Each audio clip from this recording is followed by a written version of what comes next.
Good evening, ladies and gentlemen, and welcome to the first ever SCCA Virtual Hall of Fame Awards presentation.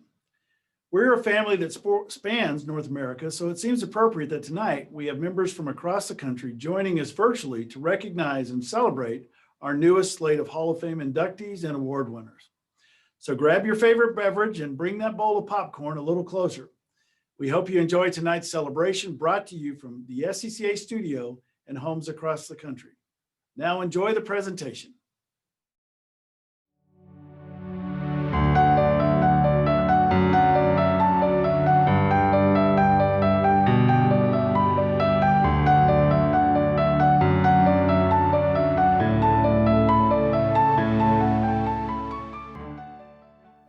Tom Campbell has served the Sports Car Club of America in a variety of capacities at the regional, divisional, and national level for both SCCA Inc. and SCCA Pro Racing.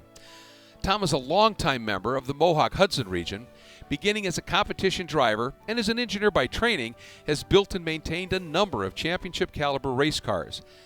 Campbell served 2 terms on the SCCA Board of Directors, including as treasurer and chairman, and at the regional and divisional level, he was chairman of the Northeast Division. He served as SCCA Pro Racing chairman of the board before becoming president and CEO of the subsidiary and leading it through a period of financial stability. Tom oversaw the first set of Spec Miata rules for inclusion in the GCR and was instrumental in the move of the SCCA archives to its current home at the International Motor Racing Research Center in Watkins Glen, New York. And tonight, we welcome Tom Campbell to the SCCA Hall of Fame.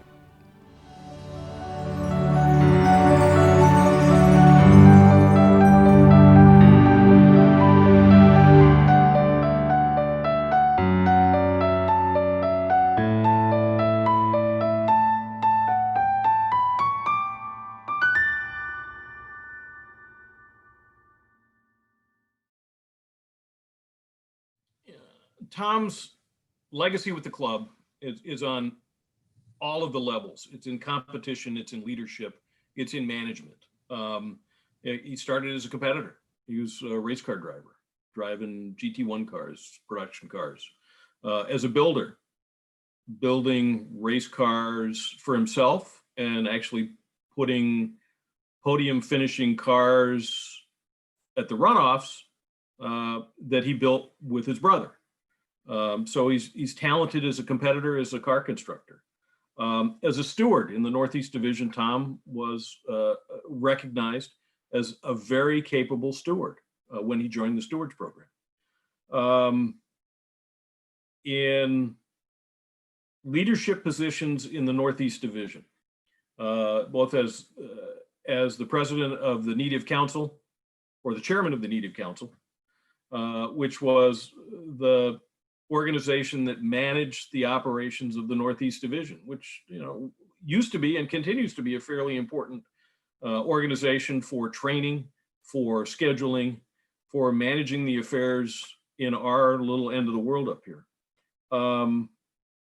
And also when the majors debuted, in chairing the major steering committee, which went a long way in ending some of the, let's just describe them as the provincial infighting among regions that happens everywhere, to the benefit of our schedule and to the benefit of all of our competitors.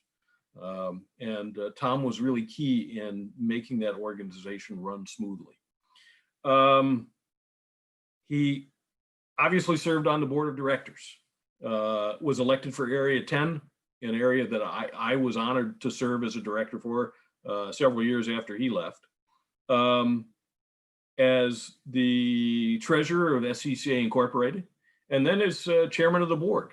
And those appointments, those positions carry with them a whole lot of responsibility. It's a lot of work. And I know. And Tom really well served the organization there. And then he went on to take a leadership position with SCCA Pro Racing. And he really put us in an extraordinarily good position, a safe position where Pro functioned very well, and didn't get tangled up in projects that would have dragged us down a bit. And it wasn't an easy time for Tom, because some of the series that were under management by SCCA Pro then were led by somewhat incendiary people. And Tom was up to the battle. And we managed to get through that time very successfully.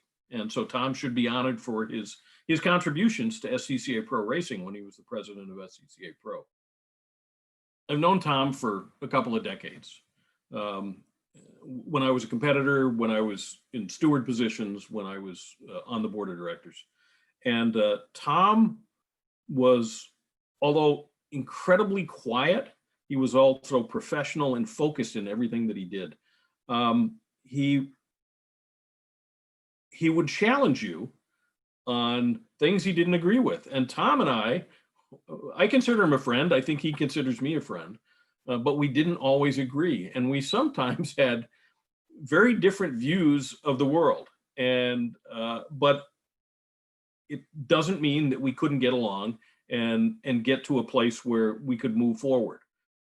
I know some of the folks that Tom worked with at Pro, and some of the leaders and owners in those Pro series. And for example, I talked to Tony Abbe, and Tony was in an ownership position with Trans Am a number of years ago.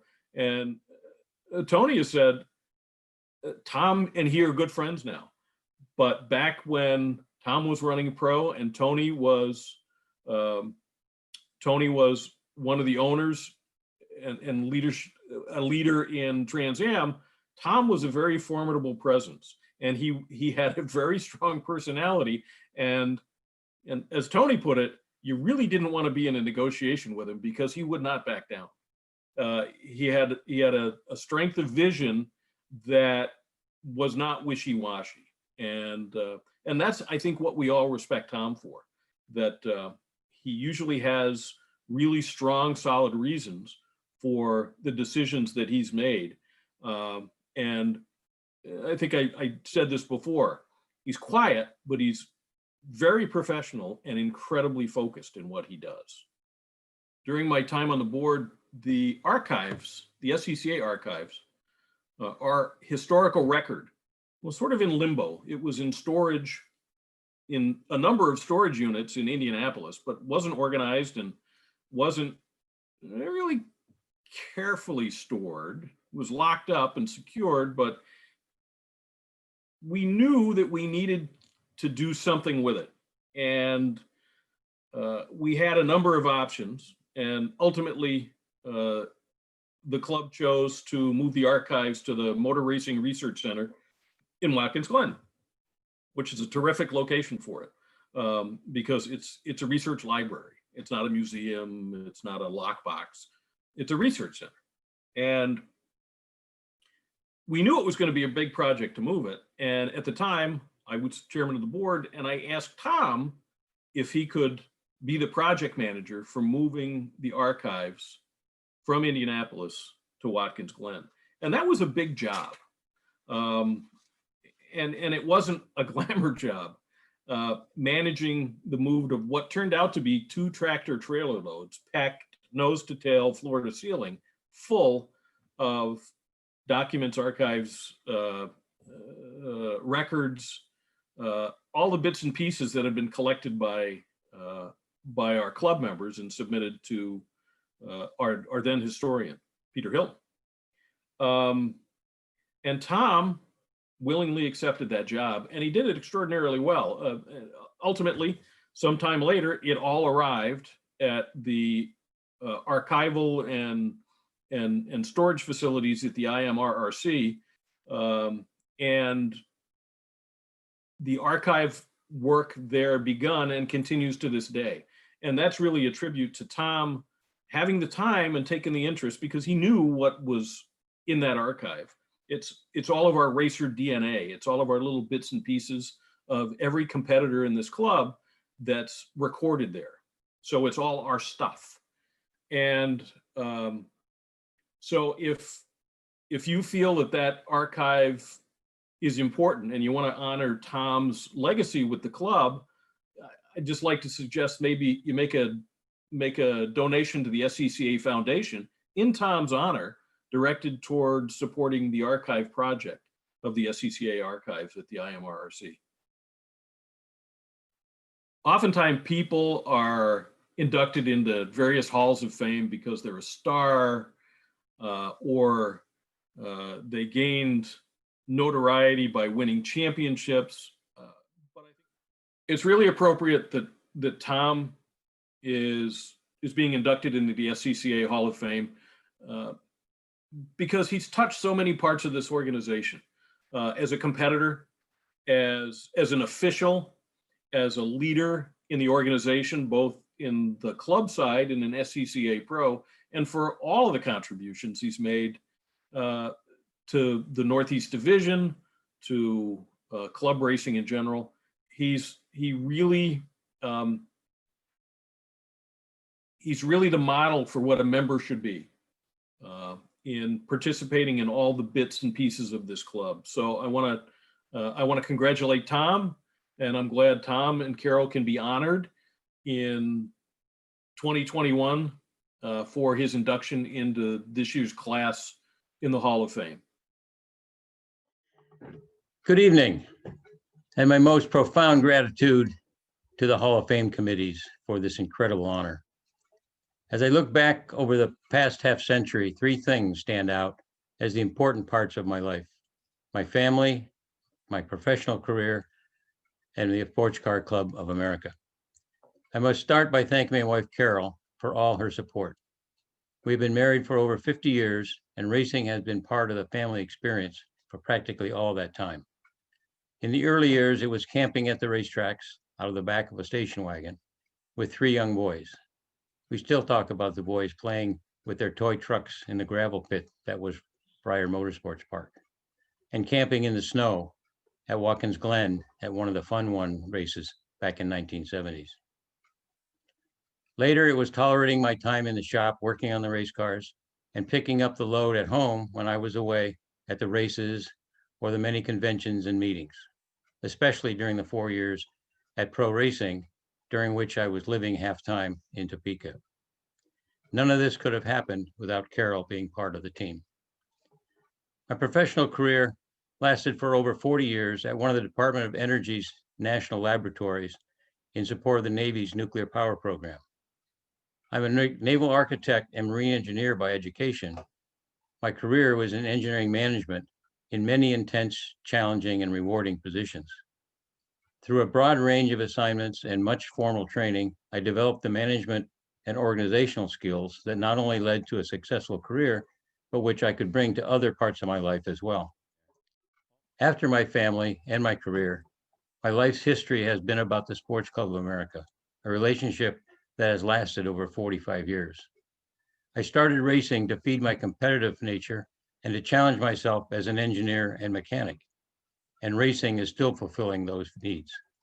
But the club has been more than just a lifetime hobby. It has become a part of my extended family.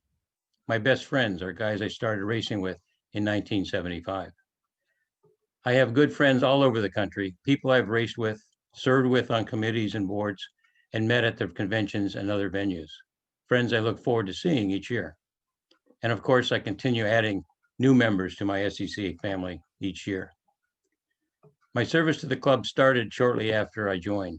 The Mohawk-Hudson region needed a membership chairman. I could do that, and it would be a good way to meet the other members and to learn how the organization was put together. That first opportunity was the beginning of my long SCCA management career. So the club has not only been an extension of my family, but also an extension of my professional career. As I said, it is the skills and experiences I developed in my professional career that have allowed me to better serve the club in so many ways. The club activities have expanded those skills and the management experience and provided important training, which allowed my growth and development as a successful manager in my professional career as well. Looking back, I realize that much of the time, I was managing my professional career and my SCCA career in tandem. I have so many memories collected over these many years. As chairman of the board, I had the honor of cutting the ribbon to open the new headquarters building in Topeka. As president of Pro Racing, I attended the ACUS meetings with the likes of Jim France, Mike Helton, Scott Atherton, Nick Craw, and many of the other leaders in the motorsports industry. Shortly after I left the board of directors, I was asked to chair the first Spec Miata ad hoc committee. I wrote the first set of rules to go into the GCR, reconciling 4 separate sets of rules from around the country. Whenever I went to pro races, I became the designated pace car driver. I remember one year at a World Challenge race in St. Petersburg, I led the most laps and was the first car under the checkered flag. However, they gave the trophy to the guy behind me. Perhaps one of my most significant accomplishments was putting together the deal in 2012 with Tony Ave, Jim Derhaag, and their group of investors to ensure the survival of the Trans Am Series, which I am pleased to say is thriving today. While I am proud of what I've been able to do for the club, I am at the same time grateful to the club for not only giving me a lifetime avocation, but for contributing to my personal development over these decades. SCCA has done much more for me than I will ever be able to repay. I look forward to continuing to serve the club in whatever capacity I can. That is what family members do. This award will have a central position in my trophy case, not as something I have earned in competition, but as a symbol of the affection and esteem shared with my SCCA family. It is, of course, disappointing that we can't share this evening in person, but please know that I have a pocket full of hugs and handshakes to share when I next see you this summer. Again, I thank you for being part of my family and for this wonderful honor. Good evening.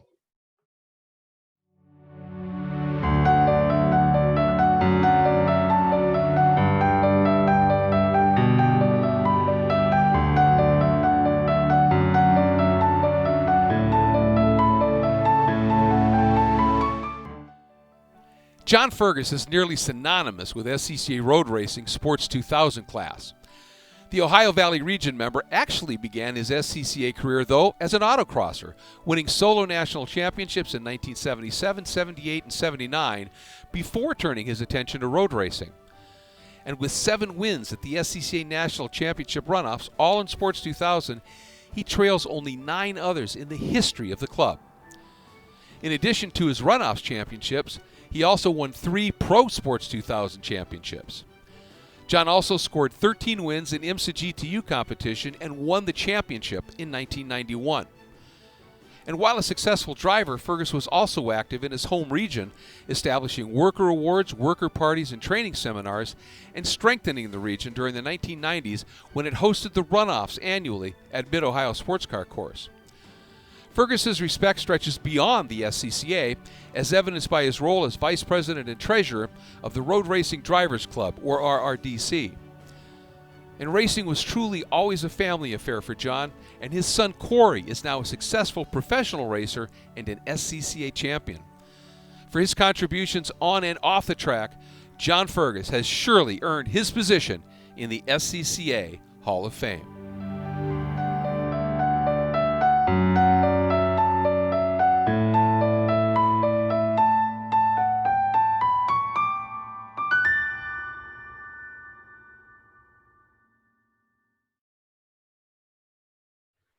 You know, I think for a lot of people, when they have a passion for a hobby or a sport, if you look closely enough, you'll see that behind them, there was someone that fostered that, someone that they could emulate, someone that they could learn from, get encouragement from. And I don't really think it matters if it's that hobby or that sport is wine tasting or baseball or football or flying an airplane, hunting, fishing, whatever the case may be. And certainly in motorsports, I think there's someone there that brings you along, a fire starter, if you will. And for John Fergus, that fire starter was his uncle, Uncle Robert, Uncle Bob, as they called him. And Bob was a very prolific road racer in his own right in the 40s and 50s, a pilot as well, until polio really weakened his arm and his upper body, and he couldn't really hustle those very physical cars around anymore. But he had gotten the fire started in his nephew and in John. And Uncle Bob was there at a lot of the races that John ran. In fact, he was there in the beginning when it all started for John in Solo 2 competition. John won 3 national championships in a row in the late 70s, 77, 78, 79. The hat trick, back to back to back, however you want to look at it. It was well known that John Fergus had talent behind the wheel. So he took that talent to SCCA road racing and immediately was successful. In fact, in his first year in 1980, he was the SCCA National Rookie of the Year, and then parlayed that success into 7 SCCA National Championships in Sports 2000. If you were a sports racer anywhere from the mid 80s to 2011, you certainly knew who John Fergus was. And I think the thing that made John so good behind the wheel is what makes him so good in business and everything else. There was an intellect that came along with the raw talent and the passion, and he married all those together, and he found success in SCCA club racing. But for John, it's like a lot of club racers. I've always said, you go to an SCCA majors and you look at somebody who wins those races, and especially in heavily contested classes, those drivers have the talent to compete at some of the highest levels of sports car racing anywhere in the world, but it's about opportunity. And that's what sets John apart. He took his intellect, his business acumen, and his prowess behind the wheel and parlayed that into professional racing. He won 3 Pro Sports 2000 championships, and then took that success and became a driver for factories such as Dodge and Ford, BMW, Oldsmobile, and Porsche as well, doing time behind all of those manufacturers' steering wheels, working for them. In fact, for Dodge, he won the GTU championship in IMSA competition in 1991. So not just a sports racer, he raced for Roush and for Ford at the Rolex 24 and the Sebring 12 hour and finished on the podium. He was in car number 2, not literally car number 2, but the second car on the team, and they finished second. So you always make sure that the guys that are in the championship finish on the top step, and John did exactly that. He did what he needed to do. He understood the business side of it, but he could certainly wheel the car. And you talk about fire starters. Well, I think John is one too, because if you know the Fergus family, you know that John has lit the fire and passed it along to his son, Corwin, who I will always call Corey because I've known him since before he was actually born. But Corey, a very successful racer in his own right. He too has an SCCA national championship in Sports 2000, took that and went pro racing in IMSA and in SRO. He has a touring class championship in SRO in 2015 on a team, that's right, run by John. So you can see that that fire has moved forward by passing that torch along to his son. In fact, when you talk to John about some of his favorite racing memories, one of them is a race that he didn't win, but in fact, a race that Corey won. The very first time that Corey ever beat Dad, and John laughs and says, I set a new track record, tried to chase him down and get by him, but I just couldn't. But I had the bigger smile in Victory Circle, even bigger than Corey's with his win, because I was so proud of what he had done. But you talk about passing things along. That's the other thing that John has done throughout his career. He's a race director in SRO now for their TC class, their touring car class, and he uses his knowledge, his experience, and his demeanor to try to help young up and coming professional drivers find their own success. So there's a give back. He also founded and funds the Ohio Valley Region SCCA Worker of the Year Award. And he does that to make sure that the people in white, the ones that stand out on the corners in the sun and the wind and the rain and the cold and the heat, that they get not only acknowledged for what they do, but that they know that we understand we can't go racing without them. He's also vice president and treasurer for the Road Racing Drivers Club. Uncle Bob was one of the early members of a Road Racing Drivers Club as well. And that's an organization that globally helps young drivers understand both the business side and the driving side of the sport. There's a lot of give back from the RRDC into the motorsports world. So you can see why John Fergus is a very worthy inductee into the 2021 Sports Car Club of America Hall of Fame. Good evening. Mike Cobb called me a couple of weeks ago to share with me the news I was being inducted into the Hall of Fame. I was pretty excited and at the same time a bit humbled. And it gave me pause and time to reflect on the journey that I've been on to get to this evening. And as I thought about it, a couple themes kept recurring. Good fortune. I had the good fortune that my father and my uncle were in the automobile business. I grew up with cars at the breakfast table. I sold new cars. I sold used cars. I worked in the service department. I went to mechanic school. I have oil coursing through my veins. I went to college with more good fortune. I attended school with a guy named Bobby Rahal. Bobby went on to win the Indianapolis 500, several IndyCar championships. But for me, the good fortune was that he was racing at the time. And I asked him, how do you do this? How do you get started? And he told me, there's a driving school out in California. Go out there, see whether you like it and whether you have any talent. I loved it. And it turns out I had a little talent and I was hooked. I was severely inflicted with the racing bug. Life went on, went to graduate school, but I was still thinking about racing. I didn't know how to do it. And then good sense kicked in. I joined the Sports Car Club of America. I didn't know anything about racing, but they did. They not only knew about it, they were racing. So I went to some meetings and I discovered Solo 2, autocross. All you needed was a helmet and a street car. I had those. And so it began. More good fortune. At my very first event, I met Dr. Glenn Hanager and his wife, Elsie. Elsie was a Solo 2 national champion. They basically adopted me and mentored me for 3.5 years. We traveled around the state of Ohio, going to every event that we could. And after some good fortune, a lot of learning, I thought it was time to go back to school. More good fortune. I attended a Skip Barber school up at Mid-Ohio, and guess what? Skip was there. I guess I showed some talent because he approached me at the end and said, hey, I'm the importer for Crosley Cars. There's a new class coming to America called Sports 2000. I'm going to run 3 cars. Are you interested? Well, you bet. And so that next year we went and did that. We enjoyed some success. I did a lot of learning. And one of the things I learned was I couldn't afford to go racing like that. There had to be a better way or some other way for me if I was going to continue. Family. So the brother of my then girlfriend, Randy Hartman, was attending a mechanic school. He loved cars like I did.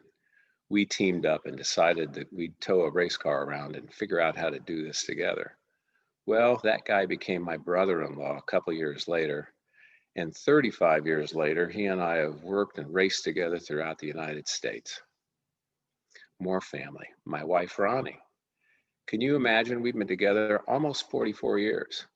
And in that entire time, she has missed 2 of my events. The first, because she was pregnant with Corey, and Dr. Glenn Hanager said she couldn't travel. The second, because she was an event with our son. He was Solo 2 racing. And speaking of him, Corey, he started just like I did.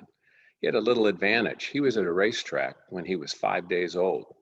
He grew up at the racetrack, driving the golf cart around at night, visiting our friends at Lake Erie Communications at their campfires.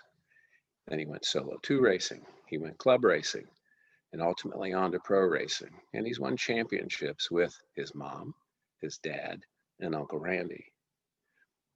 The final family is SCCA itself. We've made friends throughout the United States. And I don't mean just the drivers. I'm talking about the clerks of the course, the people on grid, the people on the corners and tech barn, everywhere. Lots of friends.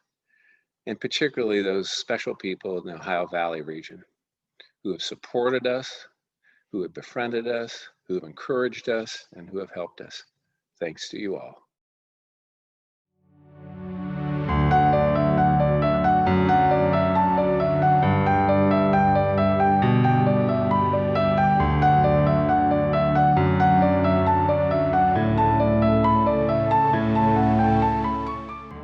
Our Bruce GEZON becomes the first SCCA Hall of Famer to have predominantly built his SCCA legacy in road rally, rather than starting in performance rally like so many others.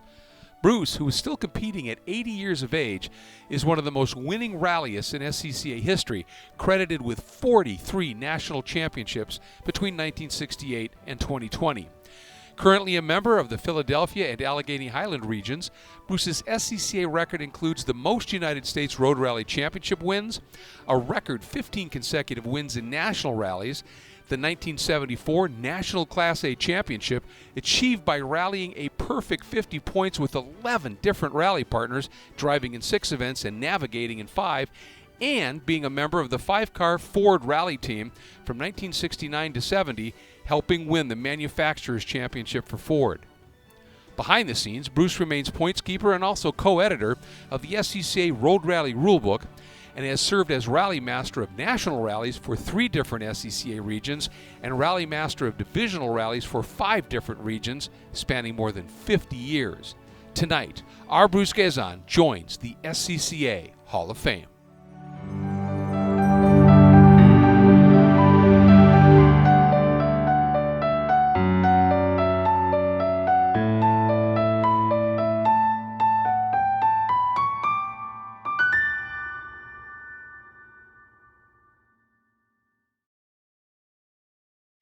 I fell in love with the sport of road rally when I was in high school. Bruce GEZON did as well, yet that was the year I was born. Unlike any of our other SCCA sports, we don't trailer our cars, work for the best time, and then have a race. We don't drive the same course 3 times for our best time. In our national TSD rallies, we are scored to the 1/100th of a minute or 1/10 of a second for being early or for being late. Teams earn penalty points for each 1/100th they are early or late. We run a course that is handed to us the day of the event. It's ever changing, as well as trying to figure out the puzzle a rally master may have built into it with the main road rules. You don't need prior knowledge to run a road rally, but I can assure you the number of years that Bruce GEZON has rallied have given him an advantage. He has seen many of the tricks of the trade, so to speak. Bruce has been a mentor to regions, to rally masters, and certainly those new to the sport. Harry Handley, I'm going to read you something. He wrote this in 1968 about our sport. Harry Handley, for those of you who don't know, was our SCCA archivist. A large vote of appreciation goes to the event organizers and workers. Nothing points up to the nature of our sport more than the contribution made by a huge number of people who voluntarily contribute untold hours and dollars to the organization of events, only so that others may compete. Of interest is the fact that 3 of the 4 champions also served as chairman of national rallies. Russ Brown on Coastal Matters, Jack Chittister, Tri-River, and Bruce GEZON on the Appalachian.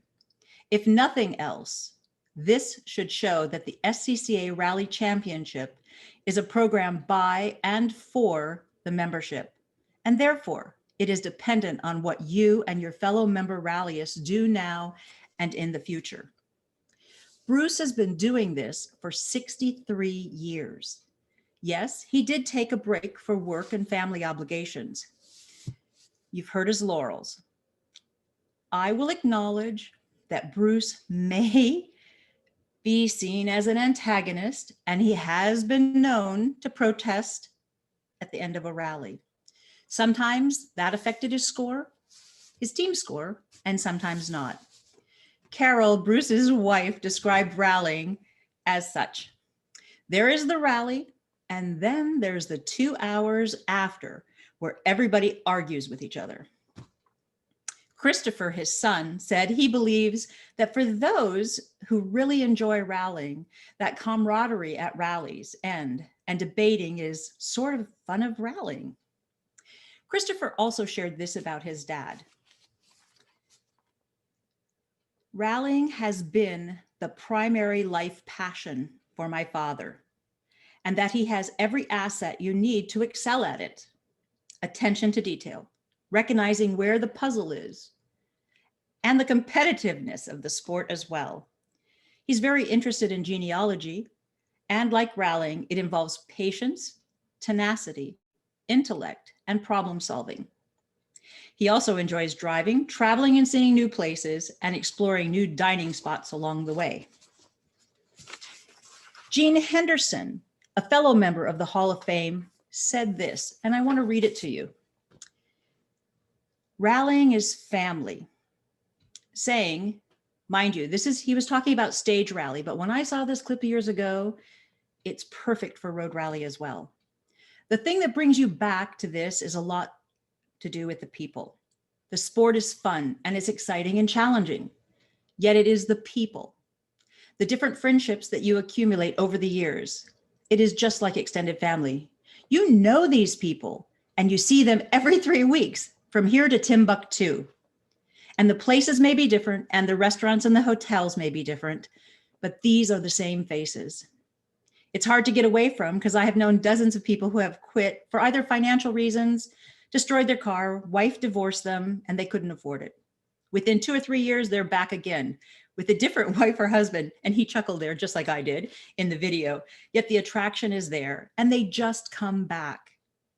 It is a part of their extended family. You know that brings them back, I am sure. I think Gene nailed it pretty well. It is an extended family. And Bruce has been a part of the Raleigh family, and rallying has been a part of his since 1958. He still enjoys the challenge of being a rally master, of being a driver at local club events, as well as divisional and national SCCA championship events. I've ridden in the back seat with Steve, Gaddy, and Bruce on a rally. It would have been the Land of Lakes region when they did the United States Road Rally Challenge. I was in awe of how they interpreted Mike Thompson's course. If my husband and I had been rallying, it would not have gone so well, and the debates would have been a little bit more vocal, perhaps. I've pre-checked one of Bruce's rallies when I was in Pennsylvania. His wife, CHERYL, was the navigator and Bruce was in the back seat for that one. I've navigated for Bruce on Greg Glaster's Johnny Appleseed out of Ohio. This took place after the 2018 United States Road Rally Championship, which was in St. Louis. Gail Engblom, my rally partner, and I attended. Communication is key on a rally team. Locally, nationally, it's important. And every team communicates differently. Some chat and look at this and look at that, and others are just focused with their little blinders on. I get a call from Bruce the morning after, hey kiddo, if we're ever gonna rally, since you're down here in America, why don't you fly over to Pittsburgh? I'll pick you up as I'm going west over to Ohio. Zowie, I'm excited. Call my husband and say, hey, probably gonna extend. He goes, do it, go. It's an opportunity to run with GEZON. You're going to learn something. It's all good. Then I got a chance to think, what have I got myself into? So I sent him an email and said, when you get upset, do you yell? And he wrote back and said, no, I usually get pretty quiet. I couldn't imagine him getting any quieter than he normally is. I started to question this. Then he wrote back and said, we didn't talk about this, but do you get car sick?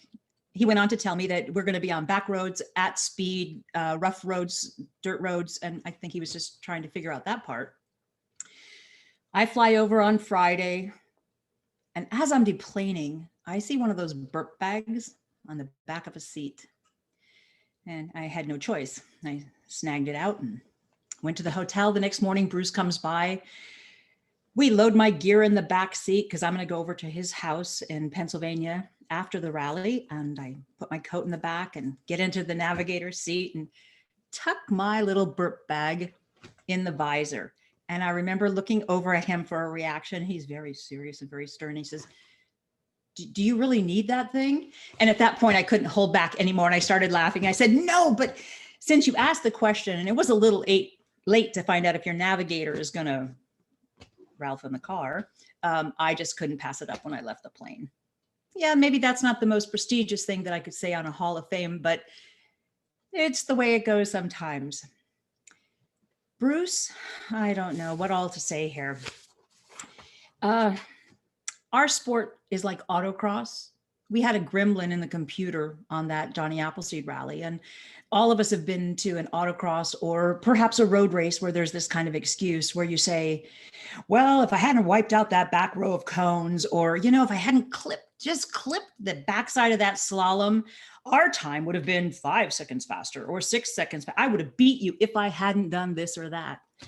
Well, as rallyists, we look at our scores and say, man, if we hadn't, on that checkpoint, if we hadn't missed that backed up stop sign, and with Bruce and I, we looked at the scores and said, if we hadn't had that gremlin on those two, our scores wouldn't have been so bad.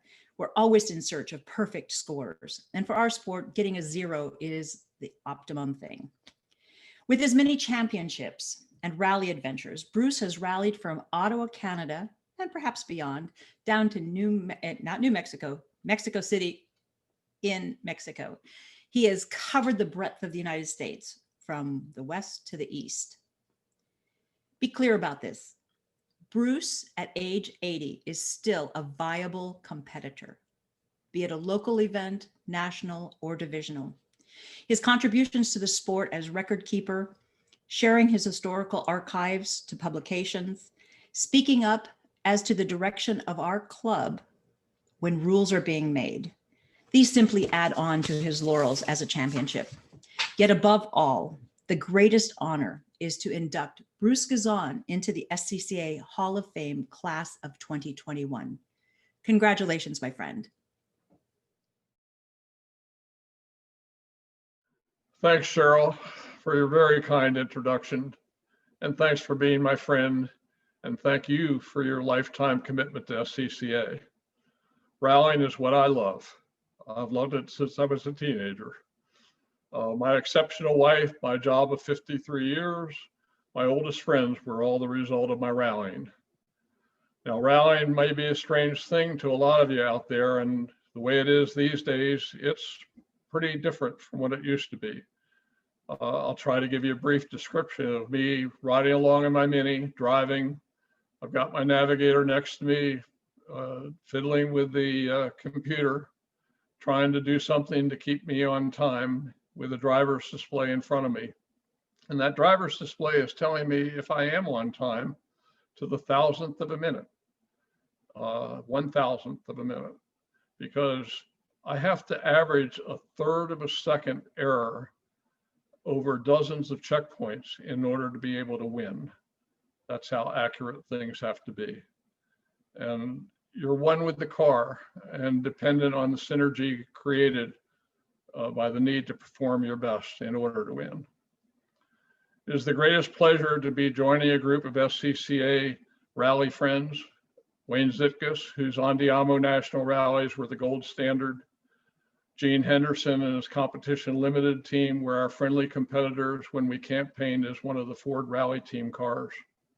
John Buffum and those unforgettable tales of his and Gene Howman's adventures as told over dinner in Horseheads, New York, and of course, Harry Hadley, the gentleman of SCCA Westover. Rallying is a team sport with success dependent on your rally partner, and I have had many great partners over these 50+ years. Jack Chittister, David Teeter, Curtis Graff, Fred Mapplebeck, Steve Gaddy, and Bob Morseberg. My father, my son, my wife. You can't do it all by yourself. I started out as a pencil and paper navigator, but always wanted to find a good navigator so I could finally drive. I do like driving best. One short story, it was 1967, a couple of years after running my first SCCA rally, the Jersey 500 in northern New Jersey. I had always hoped to race my 60 TR3 at Cumberland and Mid-Ohio, but decided to sell it in order to pay for the airfare to California to fight for my first championship.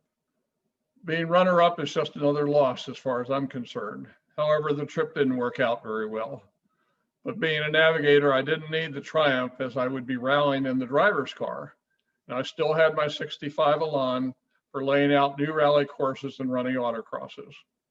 Success would soon follow because I had the best SCCA rally driver ever, Jack Chittister, a loved longtime Steel Cities region member. My favorite rally story is not an SCCA story, but from my 23 years of running the vintage car rally called Grace Race. Misnamed Great Race because race sounds far more exciting than rally. To be on a rally is to be on course first, then on time if you want to win. On time theoretically means being on 1 minute string behind the seldom seen car in front of you, while the car behind is another 1 minute back. Curtis Graff and I were in our first year as a team member of RALEIGH Racing, and we had made a wrong turn. Down almost 2 minutes in an old car is a challenge to make up on narrow back roads. And to do so, we had to pass the car on their invisible 1 minute string navigated by Jack himself. Once passed, we dead reckoned our way back to the position where the two strings, his and ours, met. No driver's displays or computers on these rallies, just old pencil and paper. Our score at the checkpoint was just 1 second off, and with it, the renewed faith of our benefactor. The motorsports folks at Ford and Nissan enabled us to showcase their commitment to SCCA TSD rallying over the years. Jack Roush and George Alderman showed their faith through their backing of many years. Thanks to all my friends and family, some no longer with us, for the life that I've enjoyed through rallying, and thanks to you, the Sports Car Club of America, for this honor.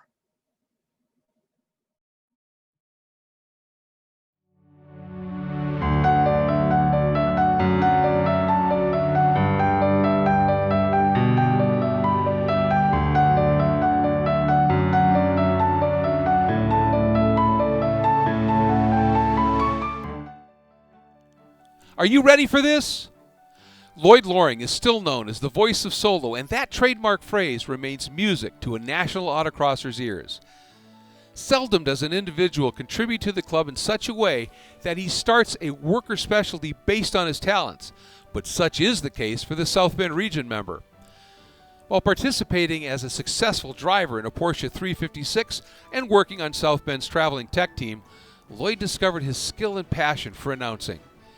Serving first at local events and in the Sendiv Solo Series, Lloyd quickly became the first announcer at Solo Nationals. Although now largely retired from announcing, the 92-year-old continues to call select South Bend region road races and autocross events.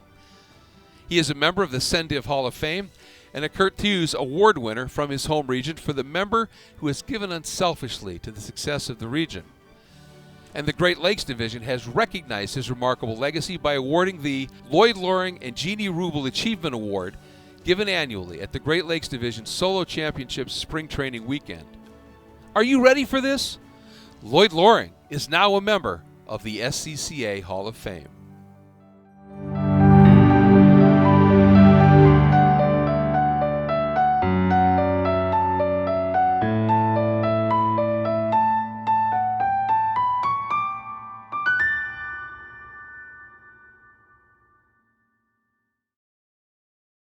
Good evening.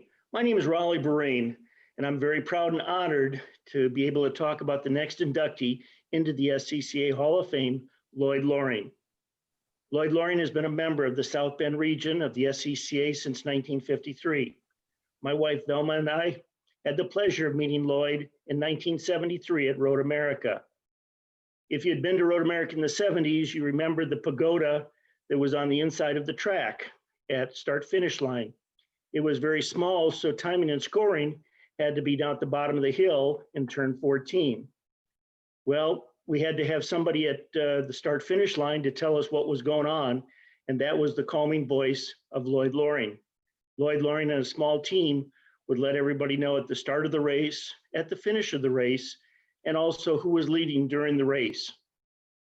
At the end of our first weekend there at Road America, at the end of the day on Saturday, everyone sitting around having some cheese and crackers and an adult beverage, and we had a chance to meet Lloyd, the voice, and put the voice and the name and everybody together.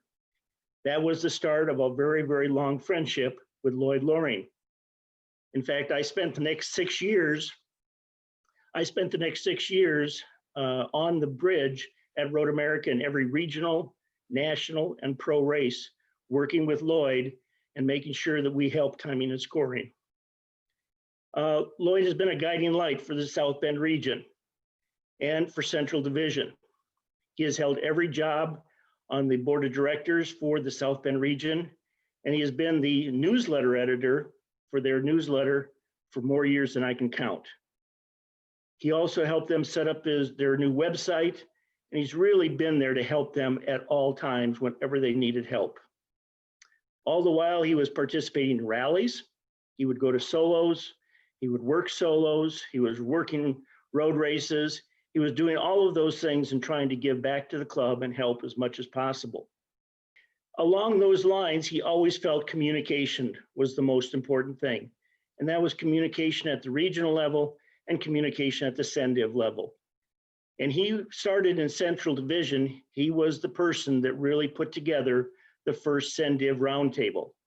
And the roundtable was a 2 to 3 day event in the end of the season, at the end of the competition seasons, where everybody would get together and they would talk about what's happened the past year. They would talk about what's going to happen in the new year. And we would go through specialties. But most importantly, all of the regions got a chance to talk together and share ideas. And it was that sharing ideas that really was the groundwork for that meeting.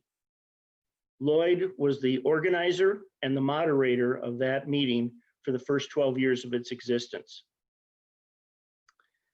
When you look at it, though, he kind of decided in the 70s that he probably wasn't going to be a national champion in solo. So what he did is he fell back on what he does so well, and that's communicate. He became an announcer for all of the South Bend solo events. He started out working out of his car, and with working out of his car, he set up speakers and he set up a PA system so that he could let people know what was going on. Now, if you fast forward to 1978, Lloyd bought a brand new full-size Dodge van, and its sole purpose was to go to events, and it was set up for announcing. It had a table in it. It was set up for speakers. And so it was a real treat. If you got to go to a South Bend event, you heard an announcer. In those days, when you went to a solo event, the only way you knew what was going on is at the end of the day, you went over to the scoreboard and saw how you had done. Well, that was not the case if you went to a South Bend event. And this was a time for solo that solo was really evolving, and Lloyd was setting the standards. In 1981, Velma and I had just started soloing when we moved to Ohio. And with this, in our first year of soloing, in that June of that year, we decided to go to Portage, Indiana for the Portage Grand Prix. And the Portage Grand Prix was a race in the streets. We get there, and whose voice do we hear but our friend Lloyd Loring. Lloyd was announcing so that all of the competitors would know what they were doing, but the hundreds and hundreds of spectators at that event would also know who was doing well, who needed a little bit of help. He was the voice of solo. Over the next few years, he became known as the voice of solo 2. Everyone wanted to be like Lloyd. Everyone wanted to announce like he did. You know, you look at it, you look back, and in 1982, Lloyd went to the first national championship for him. And it was 1982. It was at Marriott's Great America in Gurnee, Illinois. In those days, we had 2 courses. They both ran at the same time, and you competed on both courses in one day. Lloyd announced every run for every competitor on those 2 courses in 1982. And like I said, at that point, everybody really was experiencing the fun of listening to Lloyd Loring. In 1985, Lloyd wrote an article for Sports Car Magazine. The article was called "The Confessions of a Loudmouth." He talked about what it was like to announce. He talked about how to communicate with people. He talked about kind of the do's and don'ts. But the big thing, he said, is always make sure that you respect the people. If they were first in their class or they were last, reporting their time and announcing their time was important. And he mentioned in the article, you never know who is in the crowd. It could be their son or daughter, could be their wife or husband, could be their mother. It was important to make sure that everybody was able to hear their time no matter where they finished. Realistically, everybody that was soloing after that wanted to go to an event that Lloyd Loring was at. The one thing though too that Lloyd became very famous for is if you had a great run, he was going to let you know that you had that great run. I hate to say it, but I didn't get I didn't get him to announce that great run for me very often. But the saying was, "Are you ready for this?" And then he would say that great time. In '86, he became the editor for a newsletter for the then brand new Sendiv solo series. The thing that he did, just as he had done before, is to communicate. He went to every region in the division and got their solo schedule. He put it together in one calendar. So if you had a weekend open and you wanted to go to a solo, you looked at Lloyd's calendar. And at that point, you found out where you could go for that weekend. Lloyd did all of these things over the years. Like I said, you know, he was working races, he was going to solos, and he did all of this because of the love of the sport. Lloyd Loring, I believe, is really one of the good guys.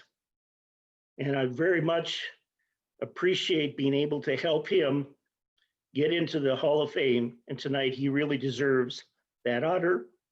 Thank you. I want to thank Raleigh BOREEN for all that he has said about me, because I do things for him in the same way that he did stuff for me. It's been a grand and glorious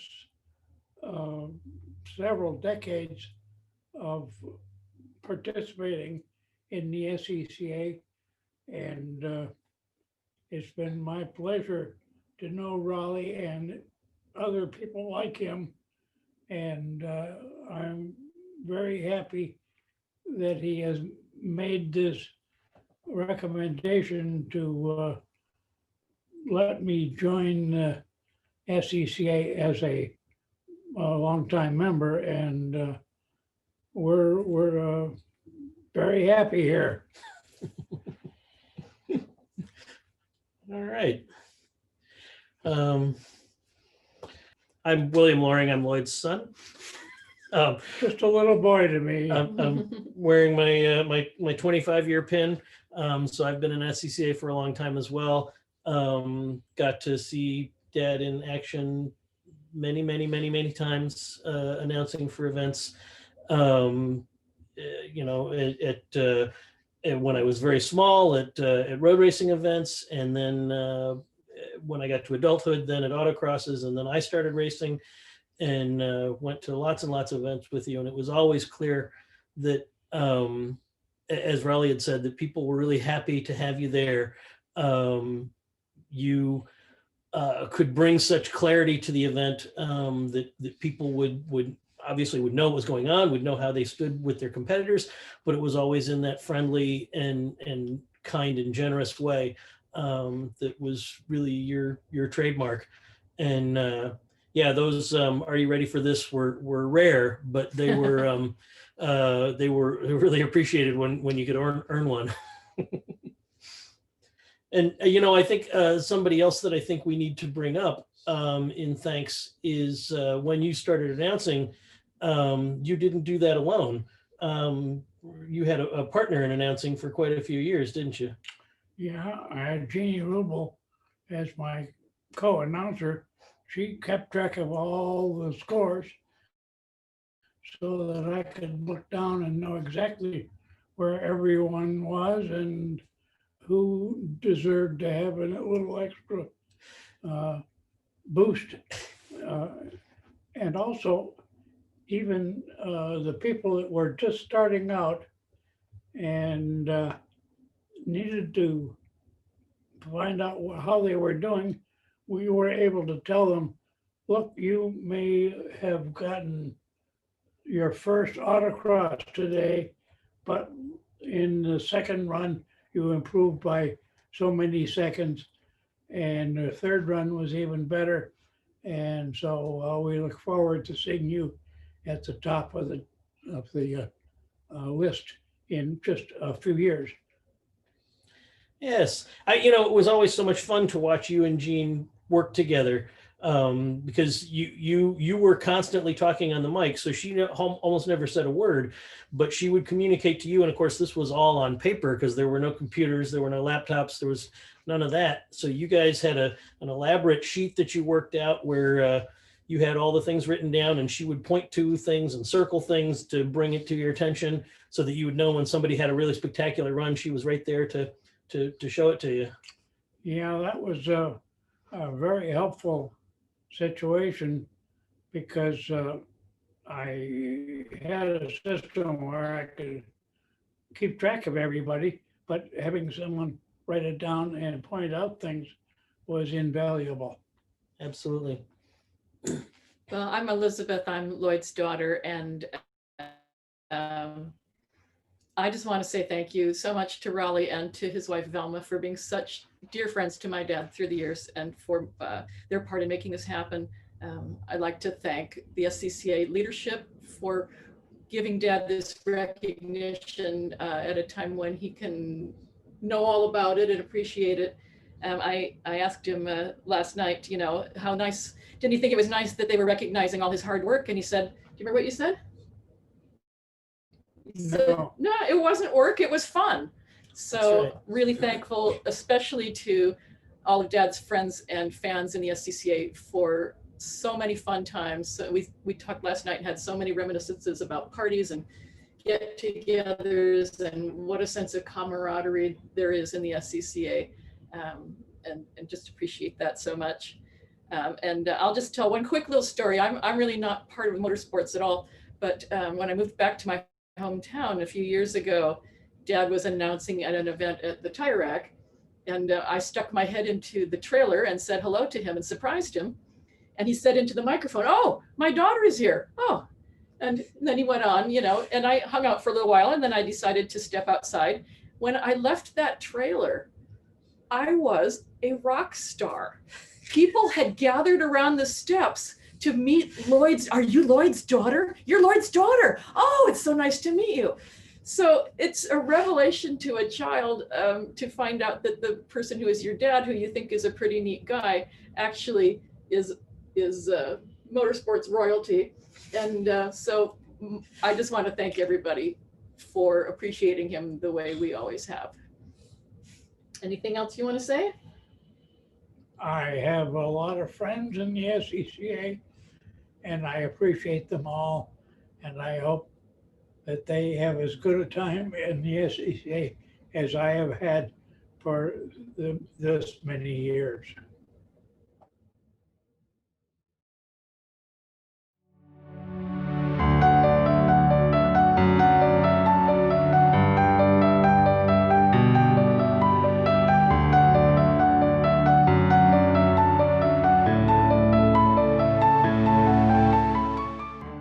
Known as the Pink Lady of racing, Steel City's Region's Donna Mae Mims established herself as a formidable competitor in sports car racing and an active participant in region activities and leadership before becoming the first woman to win an SCCA Road Racing National Championship in 1963.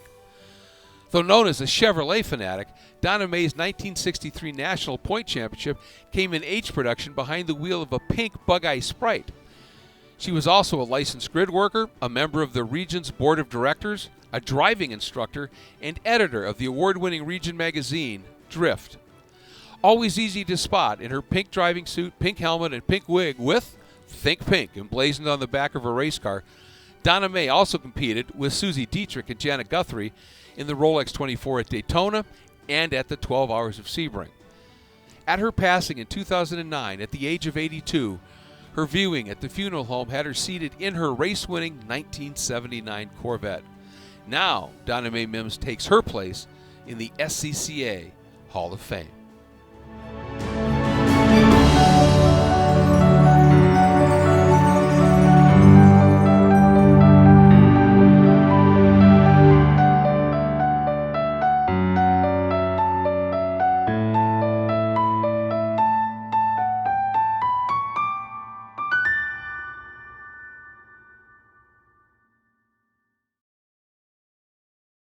May Mims and her husband, Mike Mims, were shopping for a car, and they spotted a Corvette in a used car lot, 1957 Corvette. And that was pretty nice. They bought it and went about driving it around town and things like that. But the nice thing that Donna Mae liked about the car was there was no room for the mother-in-law to ride with them. So anyway, they had it for a while, and then they discovered there was a Chevrolet dealer that sold Corvettes named Yanko Chevrolet. And they went there, and Don Yanko conned them and sold them a 1958 fuel-injected Corvette. And that's the one that she started racing in events. Her first event was at a hill climb in Donora, Pennsylvania, near here. SCCA, Steel Cities region, sponsored it. And one of the things that she did there, at that time, hill climbs were usually rigged with wires to go from the start line to the finish line. And this guy that was principal in our club, MRJ Wiley, had headphones on. And Donna Mae slid off the course, tangled up with the wires, and yanked the headphones off of Wiley. So she wasn't very high in his book from that point on. But soon after that, she won that race at Cumberland in B production in a Corvette, won it overall over some very notable other lady drivers.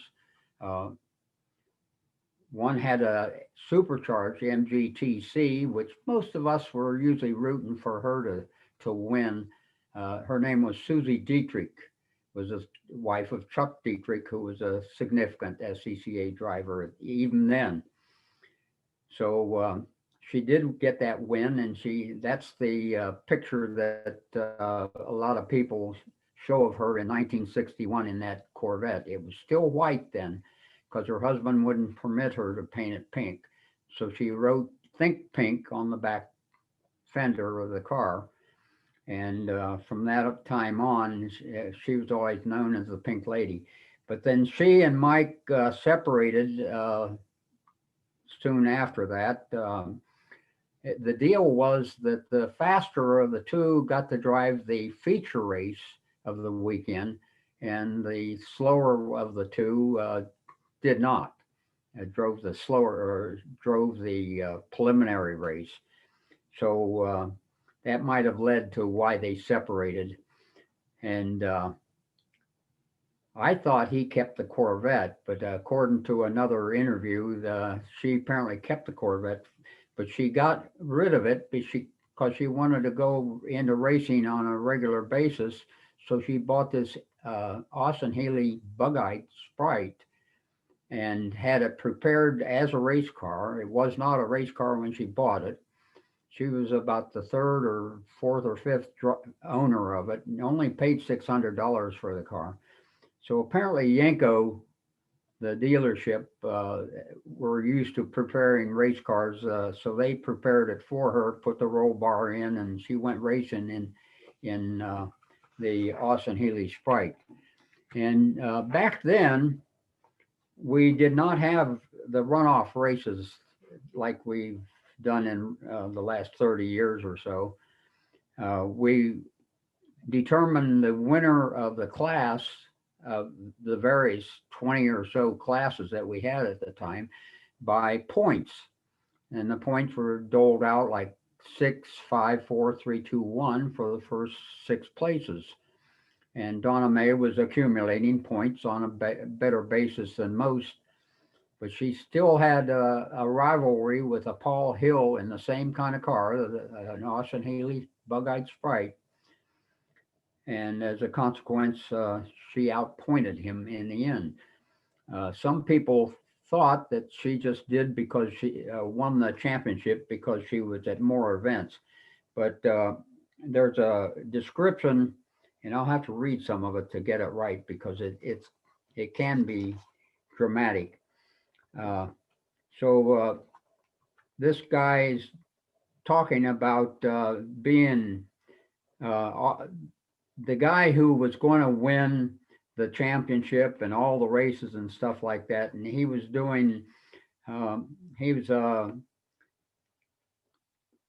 he describes himself as a flat top haircut and gunfighter eyes. You want flinty browed for the damn starter to drop the flag and get this over with so you can get a beer. Around you are 20 guys just like you in the identical cars. About the only one design class that we had going on in racing at the time. The cars are all identical.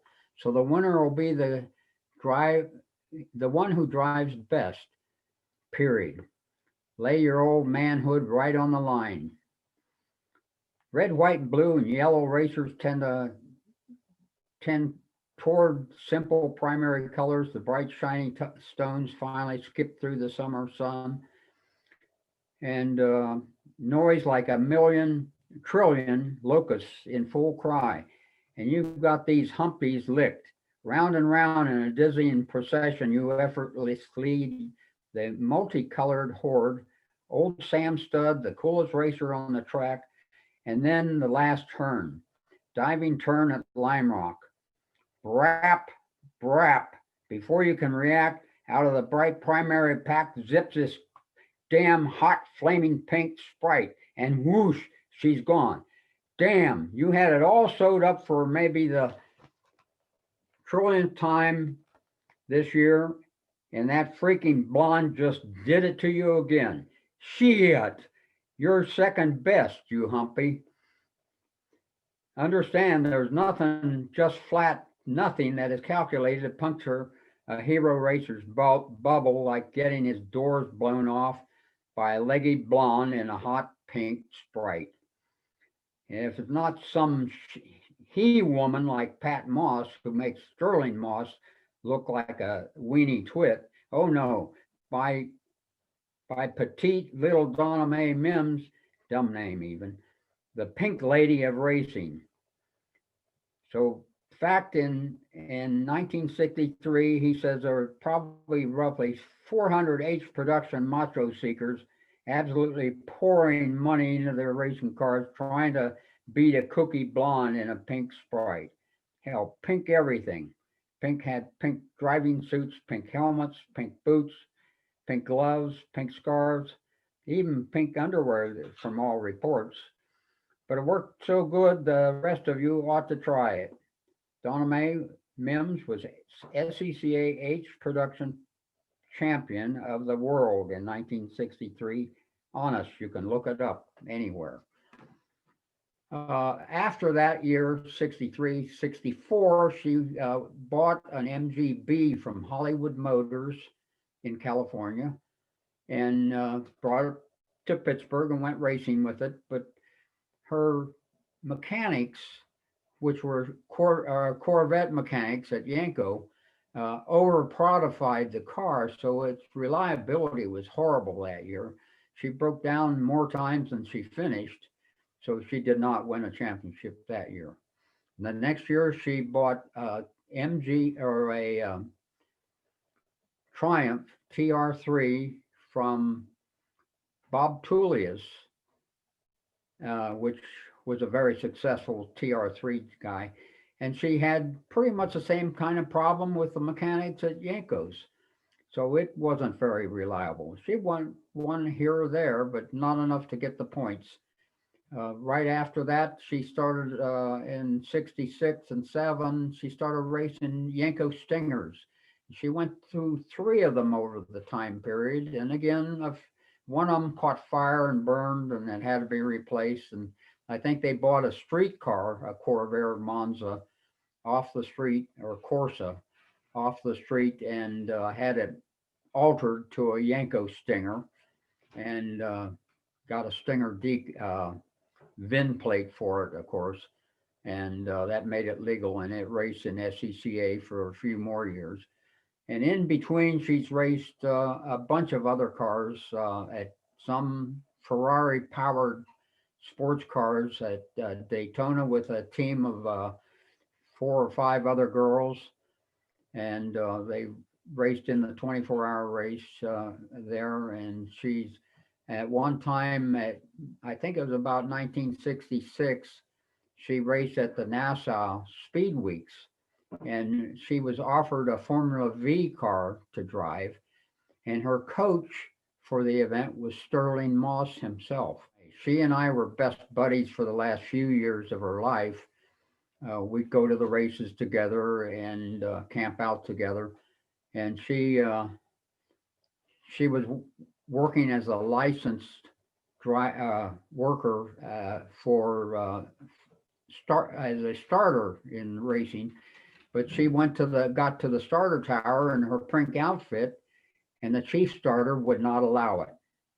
Now, we had very flamboyant starter uniforms in those days. We had lavender from a guy from Washington, D.C., and so on.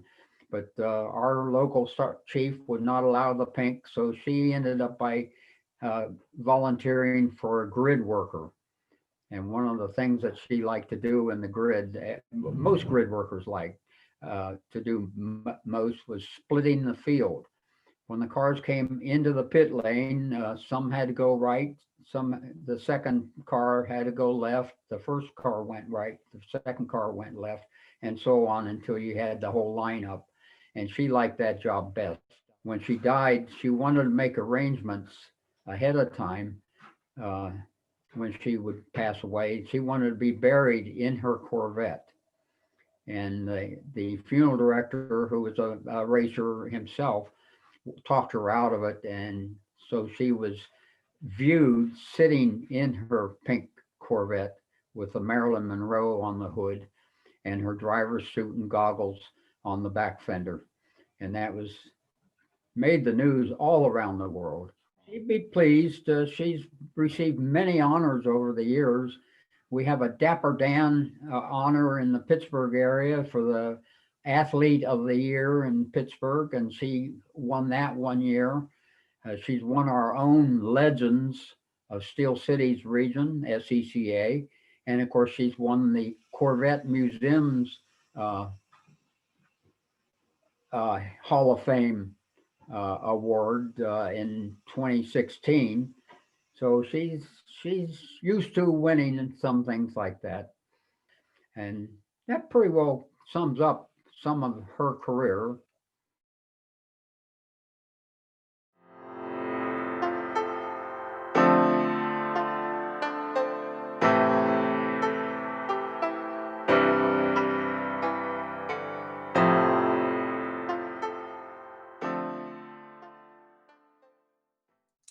Welcome, Team SCCA. It's my honor today to introduce you to the SCCA 2020 Member of Excellence Award winner.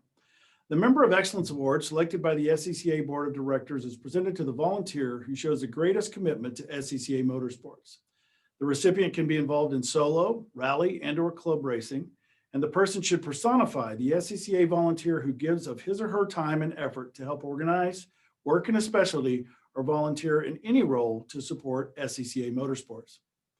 To be selected, the member must have rendered long-term service working SCCA events or activities for a 5-year minimum, and the recipient cannot be a paid staff member, a current board of directors member, or any member who's a paid consultant to the SCCA. This year's winner joined the SCCA in 2008. He holds multiple licenses, including divisional registrar, national timing and scoring, regional F&C, regional grid, regional scrutineer, and also has held multiple leadership positions like assistant director and director of road racing, PR chair, driver information director, and many more. This individual is known for bringing boundless energy, a wealth of ideas, and an infectious smile to all that he takes on behalf of the SCCA, and is a poster child of the welcoming environment that we strive to deliver to members, drivers, workers, and partners.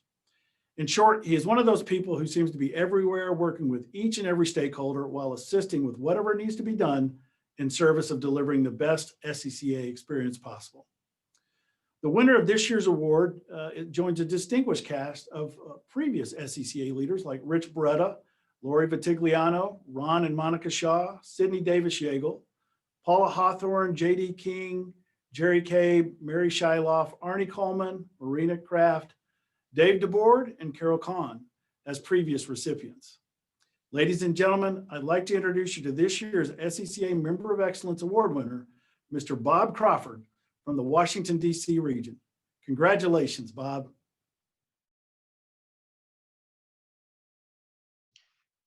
Thanks, Mike. I'm honored, humbled, and grateful for this award. I want to thank the Board of Directors for choosing me from what I'm sure was a very well qualified and deserving slate of nominees. It is a privilege to serve as a leader in this great organization and an opportunity I cherish. Being a servant leader, as I see my role, is a calling to serve others and to give unselfishly so we may put on the best amateur motor sports events in the country. I am proud to do so with so many amazing people, not only in my home region of Washington, D.C., but also with all the great friends I've made across the country. Thank you again, and I look forward to an exciting 2021 season.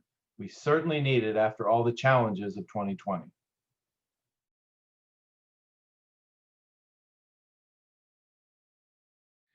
The Wolfburn Auto Award is SCCA's highest award and is presented to a member who has made an outstanding long-term contribution to the club.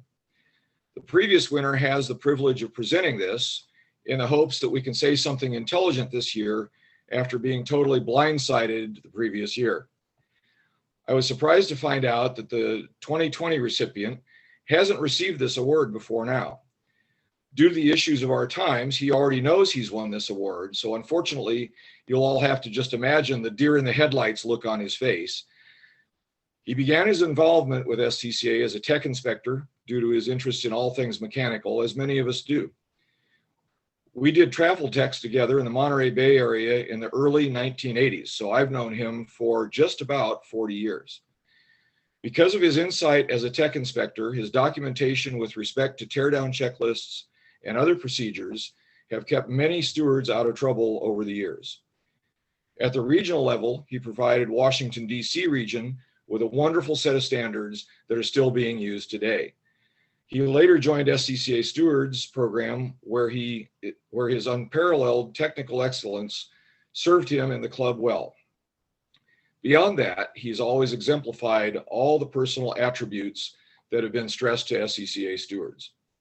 After many years as an outstanding SCCA volunteer, he took on a new challenge in 1996 when he joined the SCCA staff as Vice President of Club Racing and Rally Solo.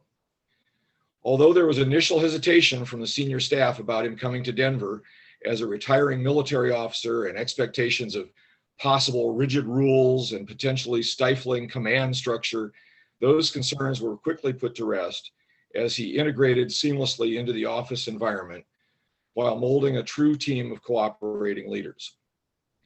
While he was engaged in matters of the moment, more importantly, he was simultaneously thinking of long-term strategies with supporting tactics that would help SCCA avoid some of these issues that seem to keep reoccurring.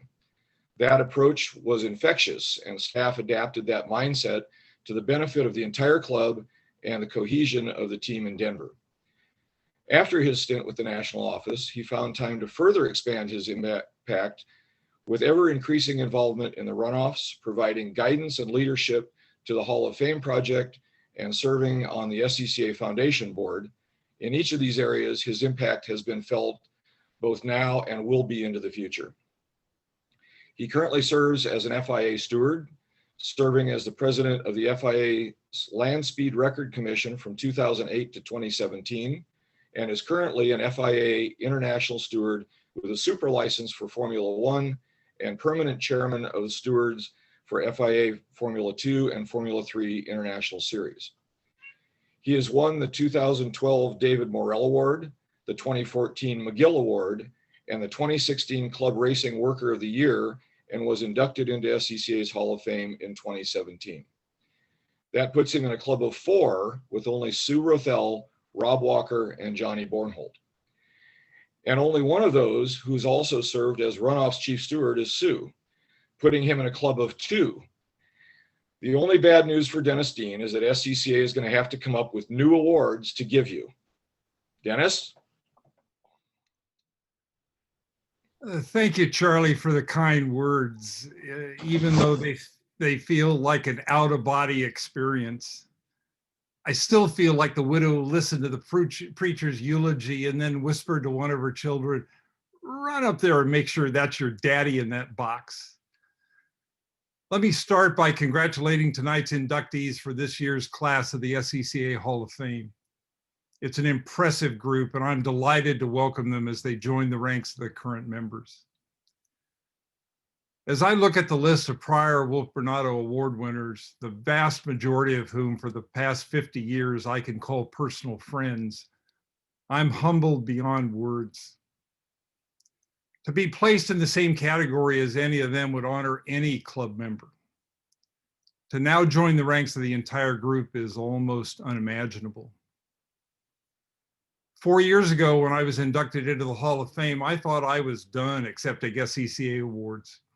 As a result, I spent a good deal of time thanking the individuals who were responsible for whatever I might have accomplished in the club.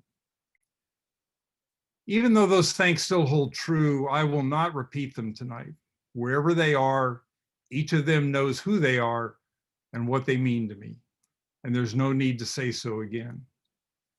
So let me instead say my thank yous to our club's members, to each and every one of you out there tonight, to each and every club member that has been part of SCCA in its 77-year history.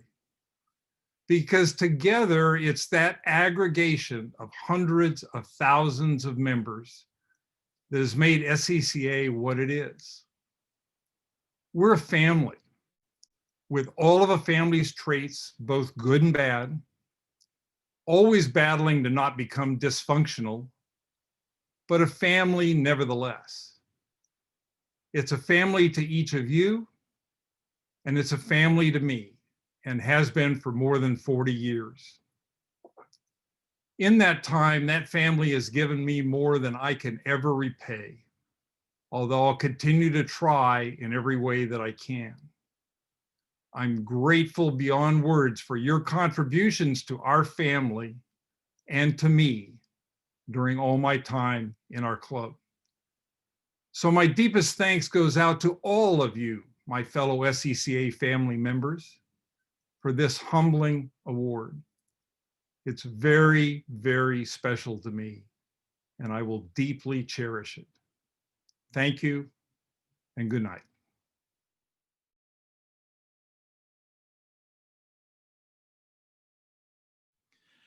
Team SCCA, thank you again for joining us tonight for the Hall of Fame Awards presentation and for participating in the first day of our virtual national convention. I want to thank each of you for your continued support of this great organization, for standing strong across the past 12 months, and for uniting with us to fuel the future across 2021. Stay healthy, stay safe, and stay passionate about the SCCA. And I hope to see you at an event very soon. Thank you very much for your support and attendance. Have a great night.